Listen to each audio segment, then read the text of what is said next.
Seperti yang lo tau ya, beberapa hari terakhir gue suka tuh ngebahas kasus di mana lo mesti menebak siapa pelakunya atau kisah nyata mengerikan dari internet. Nah, episode kali ini bakalan beda cuy. Gue punya satu cerita yang modelnya itu kisah klasik, misterius, dan juga mengerikan tentang rumah berhantu. Singkat cerita ya, ada sebuah keluarga yang dikarenakan mempunyai kebutuhan mendesak, mereka mesti pindah di suatu rumah. Rumahnya ini dari luar itu terlihat besar, antik, dan juga mewah. Harga sewanya pun juga murah. Yang mereka nggak tahu adalah rumahnya ini ternyata dulunya adalah rumah duka. Dikarenakan ini adalah rumah duka, rumah di mana dulunya banyak banget jenazah ditampung dan dibongkar, banyak deh kejadian paranormal terjadi kepada mereka. Gue memaksa lo percaya dengan hantu ya, tapi di rumah ini emang beneran banyak banget gangguan. Sampai-sampai banyak banget juga paranormal investigator yang berkunjung, dibuatin bukunya, bahkan juga dijadiin film. Pada video ini gue akan mencoba menceritakan secara detail keluarga yang tinggal di rumah duka, beserta juga dengan paranormal activity yang mereka alami. Tapi sebelum kita masuk ke detail kisah nyata mengerikan kali ini ya, hai semua, nama gue Ewing dan jangan lupa untuk subscribe, terus juga nyalain notifikasinya, lalu sebarkan video ini ke semua teman-teman lo yang sekiranya suka cerita-cerita mengerikan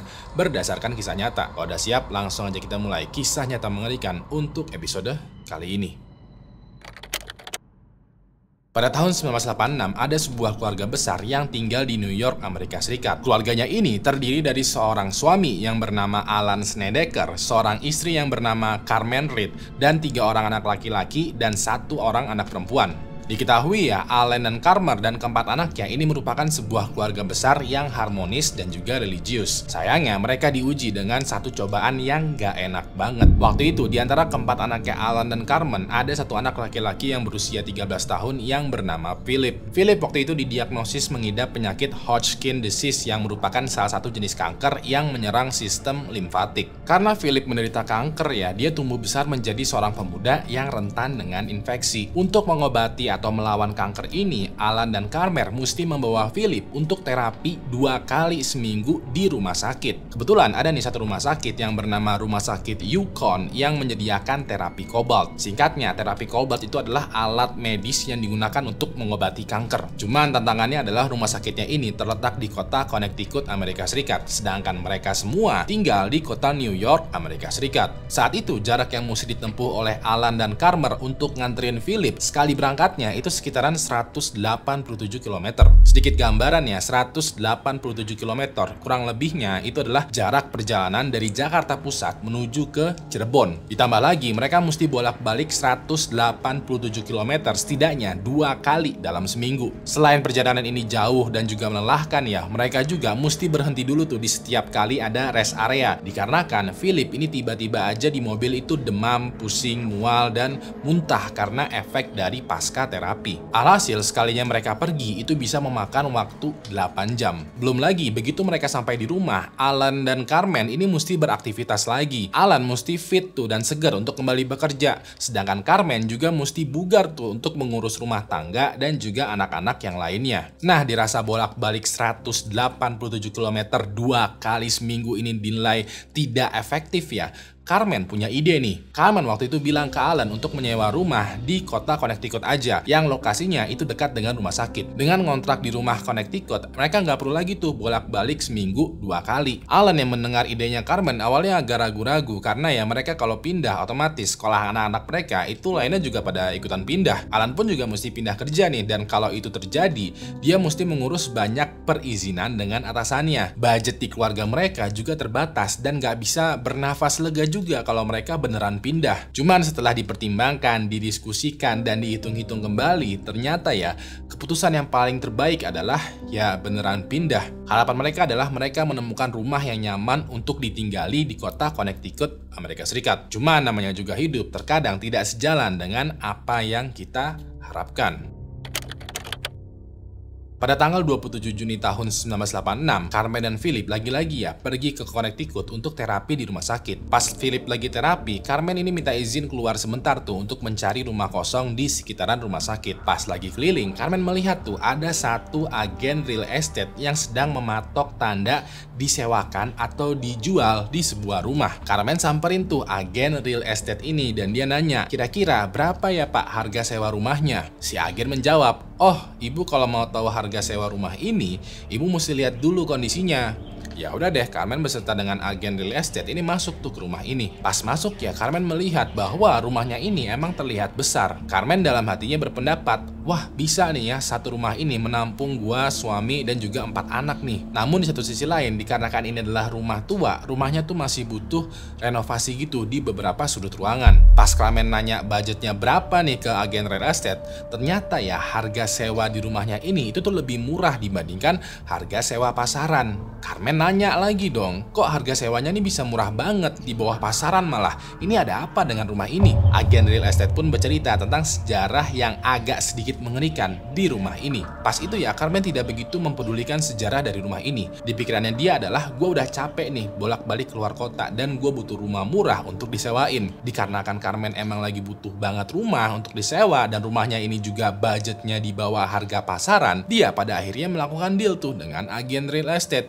Sebodoh teing lah dengan sejarah rumah ini. Karena udah deal, ya udah deh Carmen beserta dengan keluarganya udah resmi nih punya satu tempat tinggal di kota Connecticut, Amerika Serikat. Walaupun begitu, Carmen dan Alan memutuskan untuk pindahannya tuh nanti aja karena pindahan itu butuh budget dan budget mereka tuh bener-bener sedang terbatas. Lalu pada tanggal 30 Juni tahun 1986, 3 hari setelah Carmen deal dengan agen real estate ya, dia dan Philip itu lagi-lagi melakukan terapi di rumah sakit. Sehabis terapi, Philip ini tiba-tiba aja kesakitan. Dia mendadak demam, muntah, terus juga badannya tuh lemes banget. Carmen yang melihat Philip dengan kondisi yang seperti ini, nggak tega nih kalau mereka mesti balik lagi ke New York. Ya udah deh, Carmen memutuskan untuk menelpon agen real estate. Di dalam telepon ini, Carmen waktu itu bilang ke agen real estate bahwa mereka itu mesti segera bermalam di rumah kontrakannya. Dia kayak minta izin gitu, boleh nggak Pak kalau kita berdua tidur di rumah kontrakan? Kebetulan anak saya, Philip, ini kondisinya bener-bener nggak fit nih untuk perjalanan jauh. Dikarenakan rumah kontrakannya ini kosongan, nggak ada furnitur sama sekali, Carmen juga meminta bantuan ke agen real estate untuk menyediakan kasur dan perlengkapan seadanya gitulah di rumah kontrakan. Agen real estate ini pengertian dengan kondisinya Carmen.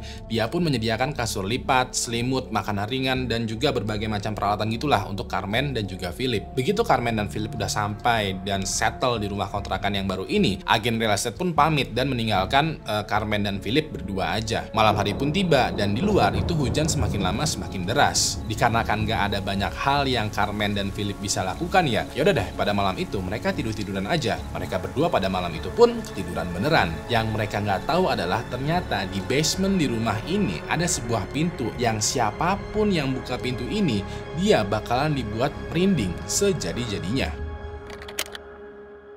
Besok paginya, pada tanggal 1 Juli tahun 1986, Carmen berusaha tuh membangunkan Philip. Namun pada saat mau dibangunin, Philip ini nggak bangun-bangun juga. Yang dilihat Carmen pada waktu itu adalah Philip ini matanya masih merem ya, masih tidur, tapi badannya itu penuh dengan keringat. Dia juga kelihatan kayak mengerang kesakitan. Carmen ini udah panik nih, kok dipegang-pegang Philip masih juga nggak bangun ya? Nggak biasanya juga kayak gini nih. Selama Philip di terapi, dia nggak pernah ketiduran badannya basah keringat dan juga mengerang kesakitan. Carmen pun goyang-goyang itu Philip, dan pas itu dia langsung kebangun tuh. Pas itu Philip bilang kalau dia dapat mimpi terburuk dalam hidupnya. Dia bilang kalau dia tahu kalau Carmen berusaha membangunkan Philip, cuman entah kenapa Philip ini nggak bisa bangun. Dia bilang seakan-akan dia kayak terjebak di dalam mimpinya sendiri. Dia juga bilang bahwa hal yang menyebabkan dia bermimpi buruk itu ya ada di rumah ini. Walaupun begitu ya, walaupun Carmen sempat khawatir, Carmen kayak menenangkan Philip kayak itu mah cuman mimpi kamu aja, paling itu cuman efek samping dari terapi kankernya. Carmen pun lalu menenangkan Philip dan mereka pun sarapan. Setelah sarapan dan bersih-bersih ya, Carmen dan Philip ini sempat tuh jalan-jalan mengitari rumah ini. Pas itu Carmen bilang ke Philip kalau kita sekeluarga bakalan pindah nih ke rumah ini. Carmen lalu nanya ke Philip, "Nah, kira-kira kalau kita tinggal di sini,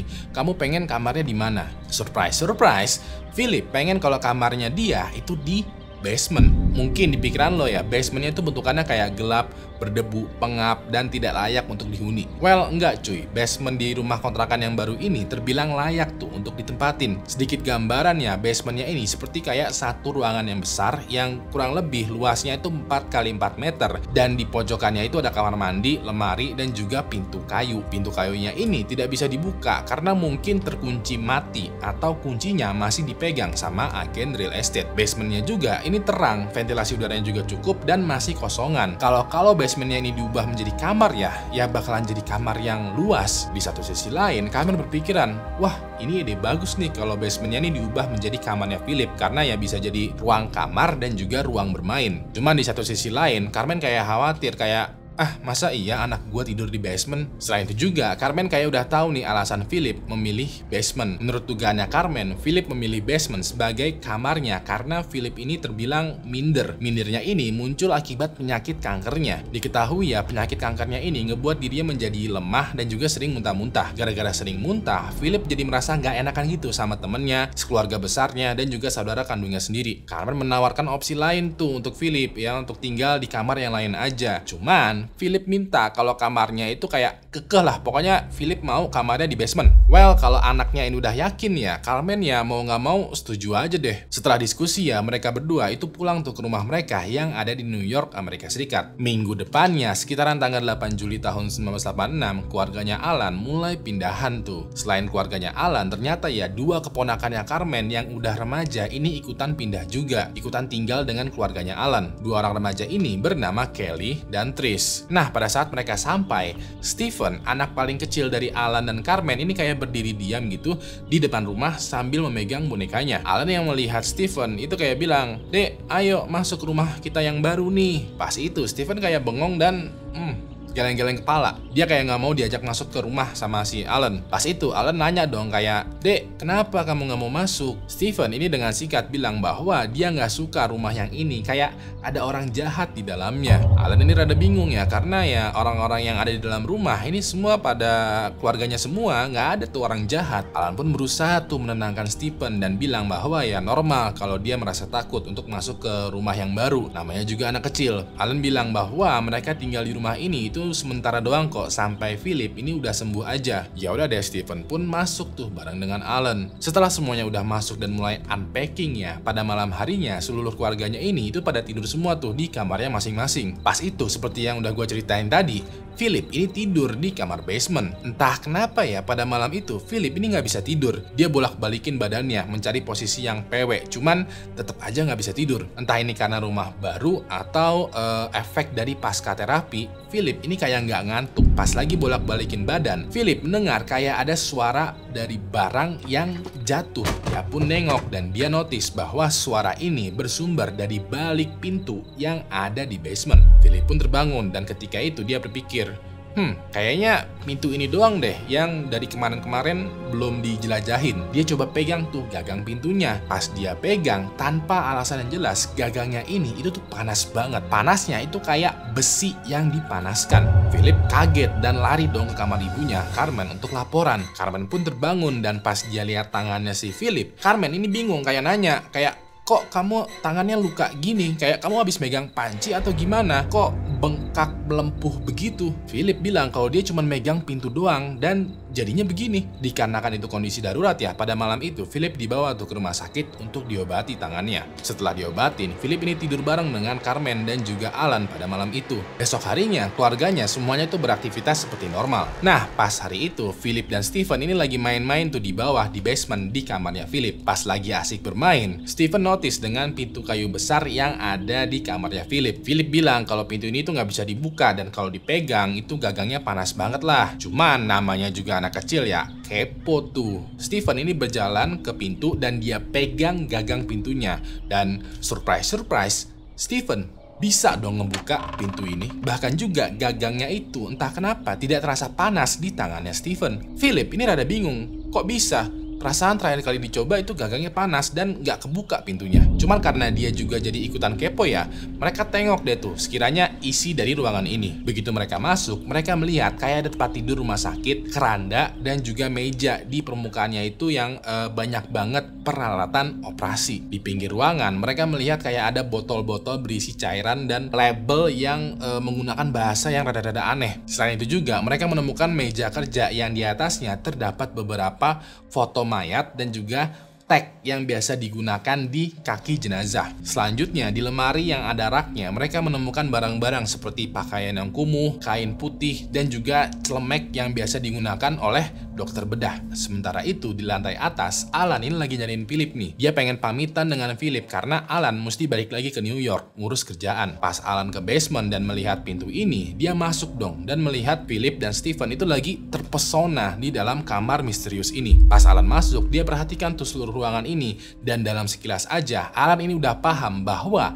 kamar yang dibuka oleh Stephen dan Philip adalah kamar mayat. Pas itu ya, Alan di satu sisi takjub juga dengan penemuan kamar mayat ini, tapi di satu sisi lain dia bete karena ini rumahnya kok jadi punya kamar mayat. Maksudnya apa ini? Alan pun menyuruh Philip dan Stephen keluar tuh dari kamar mayat. Begitu udah keluar, Alan langsung samperin Carmen. Dia nanya kayak, kok di rumah ini ada kamar mayat? Maksudnya gimana ini? Carmen lalu menjelaskan bahwa pada saat dia berbicara dengan agen real estate, pada saat dia mau deal-dealan, sang agen real estate ini bilang kalau rumahnya ini tuh bisa murah karena nggak ada yang mau sewa, dikarenakan rumahnya ini adalah bekas rumah duka yang sudah beroperasi puluhan tahun. Dulu warga sekitaran sini setiap kali ada yang meninggal dibawa ke rumah ini. Jenazahnya itu pada diotopsi, diperiksa dan juga dipersiapkan untuk dikubur. Lalu sekitaran tahun 1980, 6 tahun sebelum rumah ini disewakan ke Carmen, rumah jenazahnya ini tutup. Setelah itu dialihfungsikan menjadi rumah beneran. Cuman karena rumah ini adalah rumah bekas jenazah, gak ada yang mau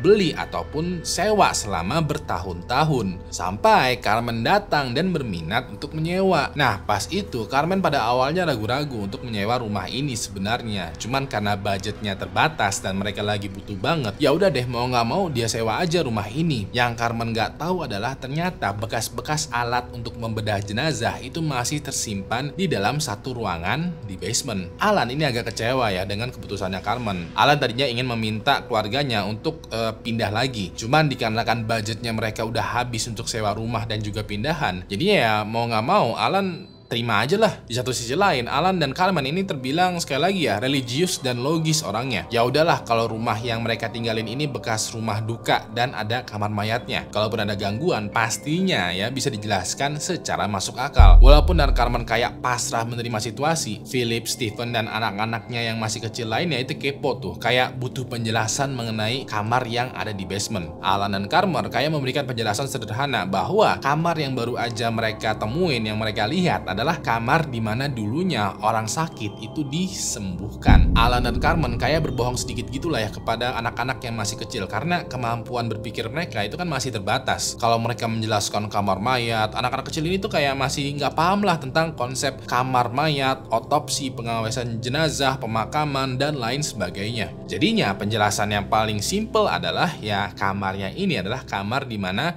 pernah banyak orang itu sakit itu disembuhkan. Yang mereka tidak ketahui adalah kamar ini bakalan jadi sumber masalah buat satu keluarga. Setelah mendiskusikan temuan ini ya, Alan balik lagi tuh ke New York untuk mengurus surat-surat pindahan kerja. Alan bakalan balik lagi tuh ke Connecticut sekiranya seminggu sekali sampai urusan kerjanya ini selesai. Mau nggak mau, Carmen ini mesti tinggal di rumah sendirian bareng dengan 4 anaknya dan juga 2 keponakannya di sebuah rumah yang pernah menjadi rumah duka. Untuk beberapa hari ke depan, semua aktivitas keluarga itu berjalan lancar dan normal. Untuk Carmen, untuk anak-anaknya Carmen, enggak cuy, mereka malah mendapatkan banyak aktivitas paranormal. Pernah suatu hari ketika Philip lagi main di ruangan keluarga ya, Carmen ini lagi ngepel tuh di sisi lain ruangan. Pas lagi ngepel, Philip melihat ke arah Carmen. Philip lalu nanya ke Carmen, dia bilang kayak, ibu kenapa ngepel pakai darah? Carmen bingung karena ya di ember dan juga di pelnya ini cuma ada air sabun doang. Carmen balik jawab, hah?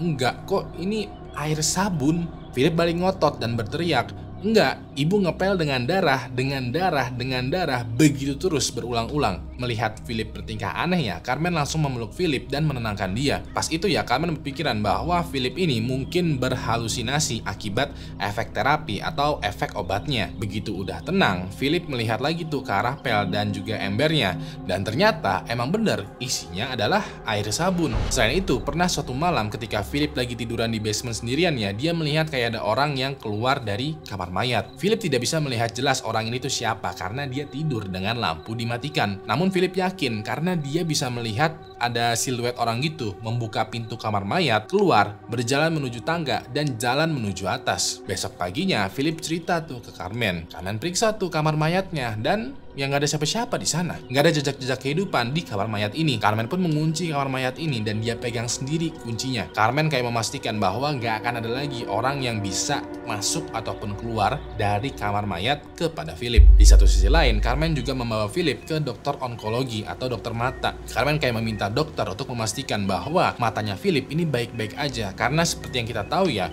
beberapa hari terakhir Philip ini suka berhalusinasi. Pas diperiksa, matanya Philip ini normal-normal aja kok. Dokter menyarankan Carmen mungkin ada baiknya Philip dibawa ke psikolog atau psikiater. Siapa tahu sumber dari halusinasinya adalah stres yang timbul akibat kankernya. Ya udah deh, Carmen membawa Philip ke psikiater. Di sana dia diperiksa. Psikiater bilang kalau Philip ini terbilang stres tapi masih dalam batas yang wajar. Di sana psikiater ini kayak memberikan obat penenang gitu untuk Philip yang mesti dia segera minum. Ya udah deh, Carmen dan Philip ini pulang, beristirahat dan beraktivitas seperti biasa. Hari demi hari berlalu tuh. Pas ini Carmen notice bahwa setiap kali Philip abis minum obat penenangnya, dia bakalan terlalu tenang. Kayak mukanya kelihatan jadi ngantuk, setengah sadar, bahkan juga lebih sering tertidur. Carmen berpikiran, ya mungkin inilah efek dari obat penenang. Tapi semua ini berubah ketika Stephen ingin mengajak Philip main. Pas itu ya, Stephen ini ke bawah tuh, ke basement, ke kamarnya Philip. Pas itu Stephen melihat kalau Philip lagi tertidur di kasurnya. Karena Stephen nggak mau ganggu Philip lagi tidur,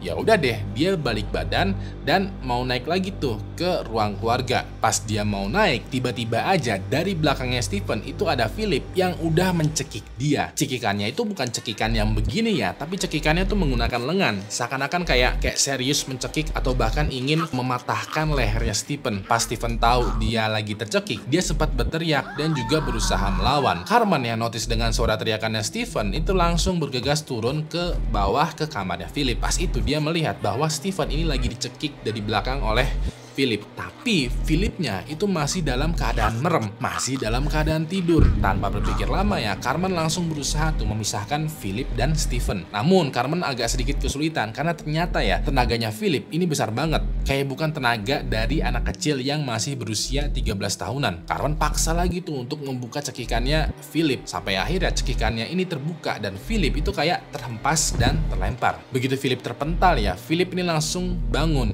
Dia kayak megangin kepalanya gitu karena kepalanya ini kok kayak sakit banget. Pas Philip melihat ke depan, dia melihat Carmen ini lagi pelukan dengan Stephen dengan mata yang kaget, marah, bingung, dan juga terkejut tercampur jadi satu. Philip nanya, ada apa ini? Kok pada ngeliatinnya begitu banget? Carmen lalu dengan nada yang agak membentak ya, balik nanya ke Philip. Dia bilang, apa yang baru aja kamu lakukan? Apa kamu berusaha membunuh adik kamu sendiri? Philip jadi bingung karena hal terakhir yang dia ingat adalah dia tertidur dan tahu-tahu terbangun di lantai. Bisa dibilang Philip sama sekali nggak tahu kalau dia baru aja ingin mematahkan leher dari adiknya sendiri. Selesai dari pertikaian ini ya, Carmen membawa Philip ke rumah sakit. Carmen cerita tuh ke dokter dan juga perawat tentang Philip yang secara tidak sadar ingin membunuh adiknya. Carmen nanya ke dokter kayak apakah terapi pengobatan kanker ini ngebuat pasien menjadi secara tidak sadar melakukan tindakan agresif. Dokter dan perawat ini bingung karena selama terapi baru kali ini aja kejadian. Selama terapi kemarin, Philip juga nggak pernah tuh bertindak agresif. Pasien yang lainnya juga tidak ada tuh yang efek sampingnya bertindak agresif. Dikarenakan Carmen khawatir ya, dokter dan perawat itu meminta Philip untuk dirawat inap aja dulu di rumah sakit, sekaligus juga dimonitoring kondisinya. Ya udah deh, supaya sama-sama aman dan ketemu jawabannya, Philip pun dirawat inap untuk beberapa hari. Ketika Carmen sampai di rumah lagi, dia merasa agak sedikit bernafas lega ya, karena Philip sekarang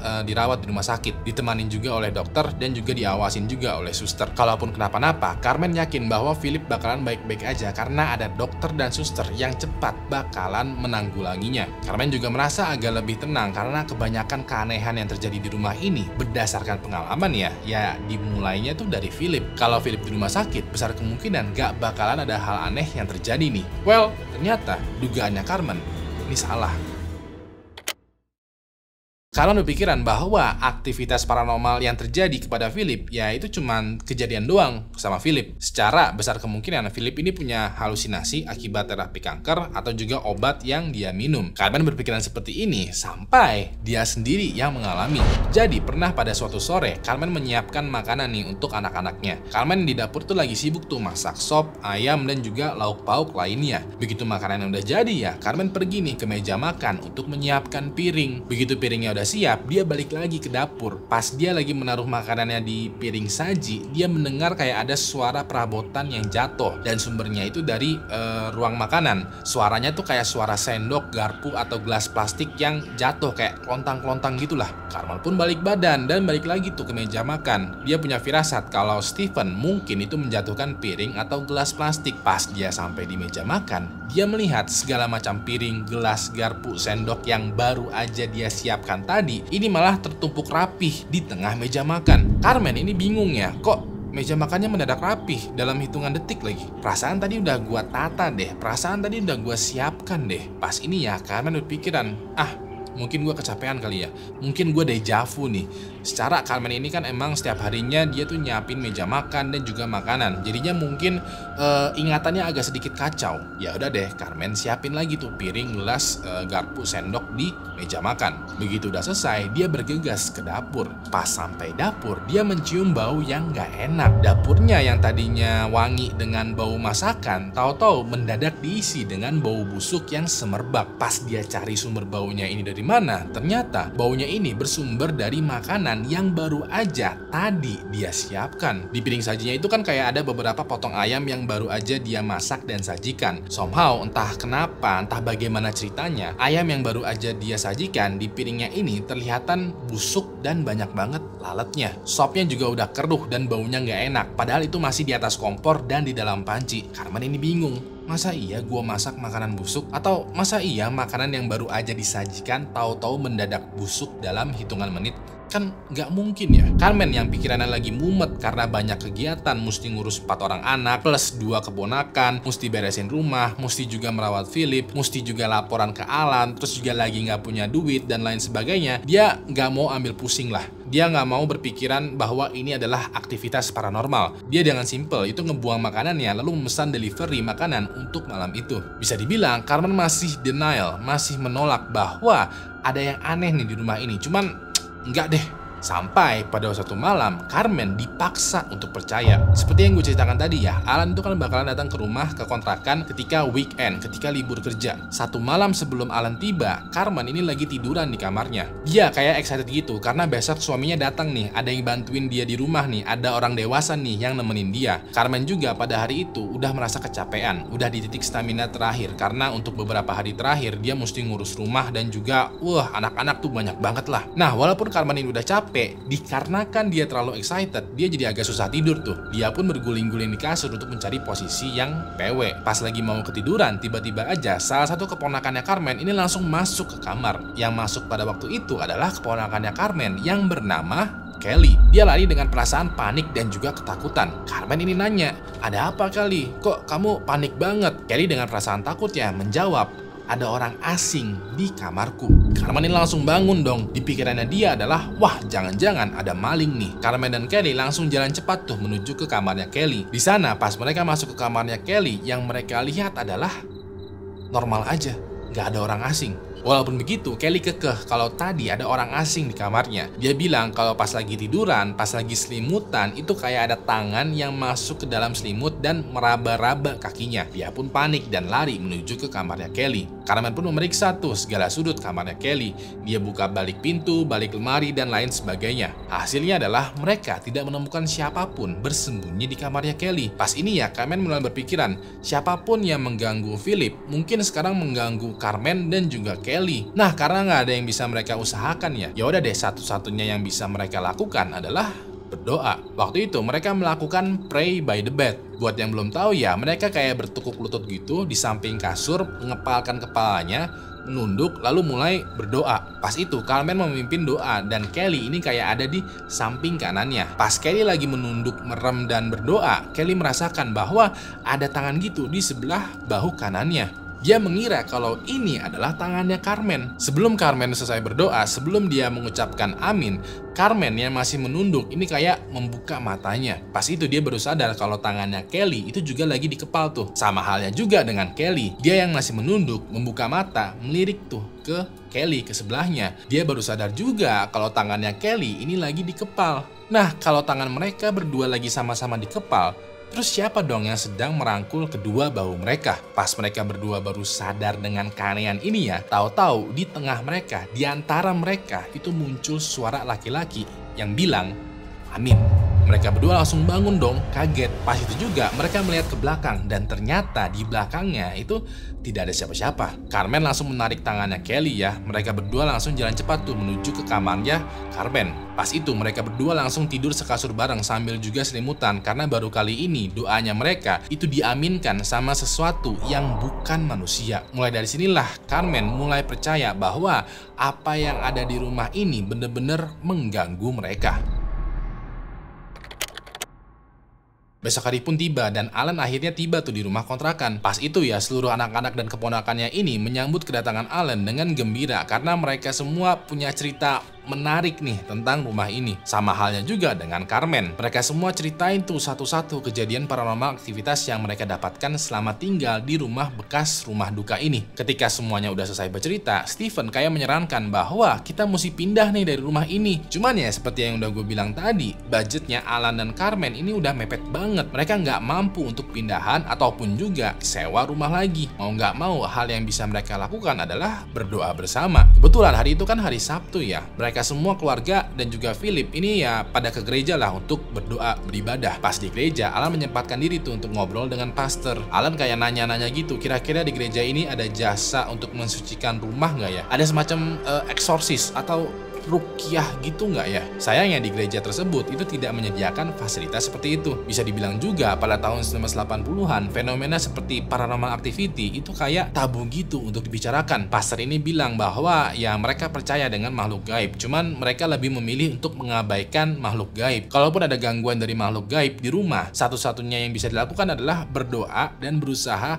hidup harmonis dengan makhluk gaib. Walaupun begitu ya, pastor ini memberikan kontak sekiranya orang yang mungkin bisa membantu. Ternyata kontak yang diberikan ini adalah kontak dari pasangan paranormal terkenal yang bernama Lorraine dan Ed Warren. Lorraine dan Ed Warren seperti yang lo tahu ya adalah pasangan paranormal investigator yang terkenal dari film seperti The Conjuring. Pas diberikan kontaknya, Alan dan Carmen ini belum begitu mengenal Lorraine dan Ed Warren. Agak ragu juga mereka untuk menghubungi pasangan ini karena di tahun 80-an tadi mereka belum begitu paham lah dengan konsep paranormal investigator. Cuman dikarenakan mereka nggak punya jalan lain ya udah mereka coba tuh hubungin Lorraine dan Ed. Surprise, beberapa hari selanjutnya Lorraine dan Ed beneran datang dong mengunjungi rumah kontrakannya Alan dan Carmen. Begitu Lorraine dan Ed ini sampai, mereka membawa tim gitu tuh untuk mulai menginvestigasi rumah kontrakan ini. Lorraine dan Ed waktu itu keliling rumah mulai dari lantai 2, lantai 1, basement dan juga kamar mayat. Di saat yang bersamaan juga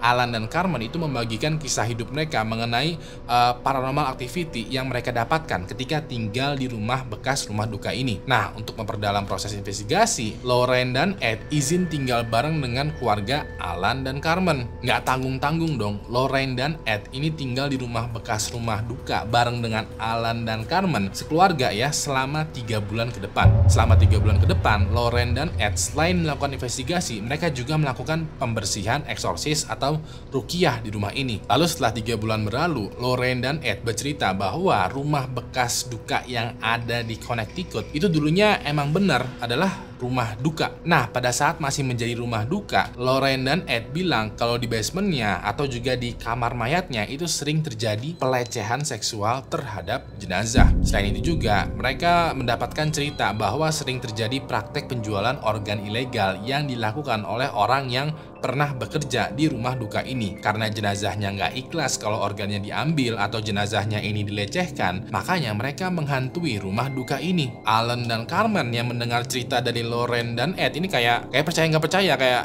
"Hah, lo dapet cerita ini tuh dari mana ya?" Lorraine dan Ed dengan simpelnya bilang, ya jenazahnya sendiri yang cerita. Dirasa tugasnya udah selesai ya, Lorraine dan Ed ini akhirnya pulang. Nah, walaupun katanya Lorraine dan Ed rumahnya ini udah bersih, well, pada kenyataannya enggak cuy. Selama 2 tahun ke depan, Alan, Carmen, Philip, dan juga anak-anak yang lain itu masih sering mendapatkan paranormal activity. Dirasa nggak banyak yang mereka bisa lakukan, mereka jadinya berdoa dan berusaha aja tuh hidup harmonis dengan makhluk apapun yang ikutan tinggal di rumah mereka. Sampai 2 tahun kemudian, mereka sekeluarga ini pindah ke kota lain dan tidak tinggal lagi di rumah kontrakan bekas rumah duka. Setelah Alan sekeluarga pindah, ada lagi nih keluarga yang iseng mencoba untuk tinggal di rumah bekas rumah duka. Keluarganya ini bernama keluarga Richard. Keluarga Richard ini iseng aja gitu, pengen tinggal di sana. Mungkin kebanyakan duit kali ya. Mereka ingin tinggal di sana karena ya mendengar ceritanya Alan dan juga si Lauren dan Ed Warren yang mendadak menjadi trending topik. Harapan dari keluarga Richard adalah mereka bisa merasakan sendiri paranormal activity yang ada di bekas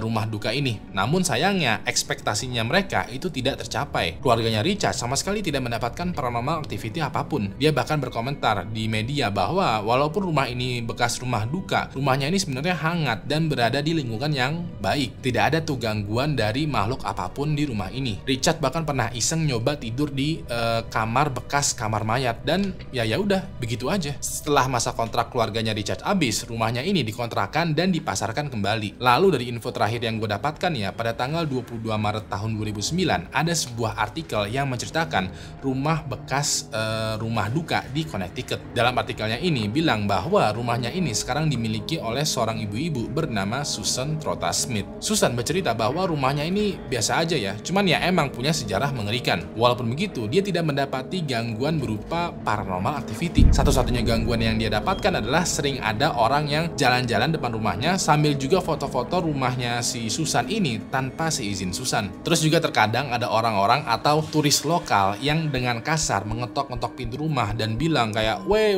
rumah ini berhantu, wey." Gitu-gitulah pokoknya. Selain kedua hal itu, tidak ada gangguan yang menimpa keluarganya Susan.